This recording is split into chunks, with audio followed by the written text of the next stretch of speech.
il y a deux choses.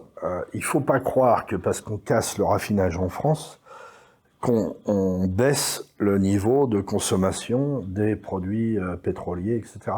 J'ai regardé sur plusieurs années. Alors c'est un peu compliqué parce qu'avec la crise Covid, ça a parasité un peu il y a une baisse d'activité générale pendant la période Covid qui fait que les comparaisons sont difficiles. Mais globalement, si on parle d'industrie ou plutôt de carburant carboné, on peut pas dire, je l'ai regardé sur pas mal d'années, on peut pas dire qu'il y a une baisse de consommation de l'industrie carbonée en France. On peut d'autant plus pas le dire que, en fait, il y a une hausse forte du transport routier, marchandises essentiellement, et il y a en ce moment, puisque c'est le moment d'en parler avec le Bourget, il y a des prévisions de croissance de l'industrie aéronautique de 4-6%, enfin de 4 à 6% tous les ans, de prévus par Airbus et Boeing, avec près du doublement de l'industrie des vols aéronautiques marchandises comme passagers à 20 ans. Donc on voit, c'est pour ça que je le dis, puisque Macron fait des ronds de jambes aux écolos là-dessus en inventant des procédés qui n'existent pas.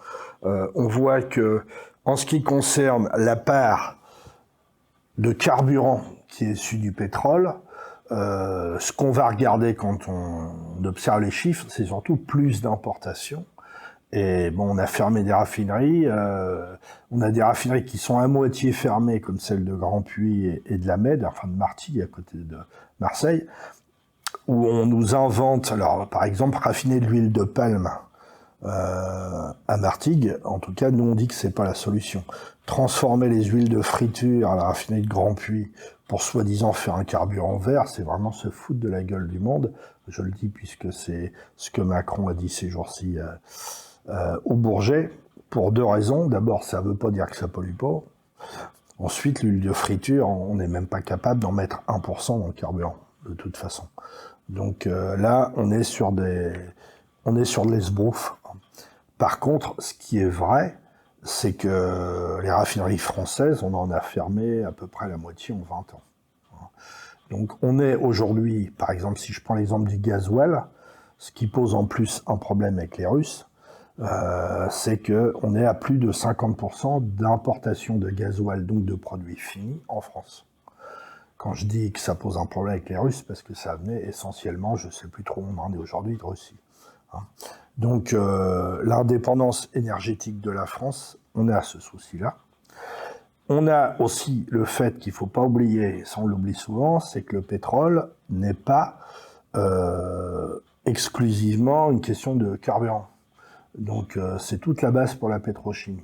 Et la position officielle de la Fédération CGT de la chimie, là où on est aujourd'hui, elle est de dire que il ne faut pas utiliser le pétrole comme un carburant. Donc ça, c'est notre position, puisque on doit être capable de faire des produits nobles. Donc on n'est pas en décalage par rapport à l'opinion générale qui a bien raison de s'inquiéter de la pollution avec le CO2.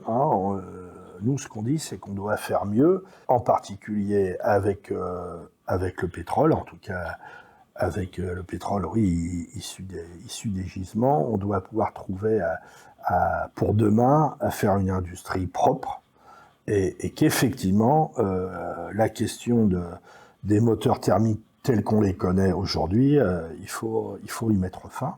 Réduire les trafics, et on le voit aujourd'hui puisque le premier poste de pollution dans le monde, c'est le transport maritime. Alors c'est intéressant de le dire pour le Havre, je vais peut-être me fâcher avec mes copains de Caire, mais le premier poste de pollution dans le monde, c'est le transport maritime marchandises. Des choses qui sont peu dites. Sur le terrestre, le premier poste de pollution, c'est le transport routier marchandises. Donc on sait qu'il y a des améliorations à faire en matière de chauffage, mais par exemple, c'est important de le dire aujourd'hui, le transport routier marchandises en France, et pas seulement ces dernières années, est en nette progression et il n'est pas prévu que cette progression baisse. Donc on a effectivement des soucis à régler de ce point de vue-là. Donc on n'est pas sur un discours contradictoire. Simplement, j'allais dire, il ne faut pas nous prendre pour des imbéciles. Quand Total importe massivement, quand il dit que l'avenir de la raffinerie de Grand Puy, c'est de transformer les huiles de friture pour faire le fameux SAF, en anglais, je ne sais plus ce que ça veut dire, mais c'est le carburant de demain de nos avions, on se moque du monde.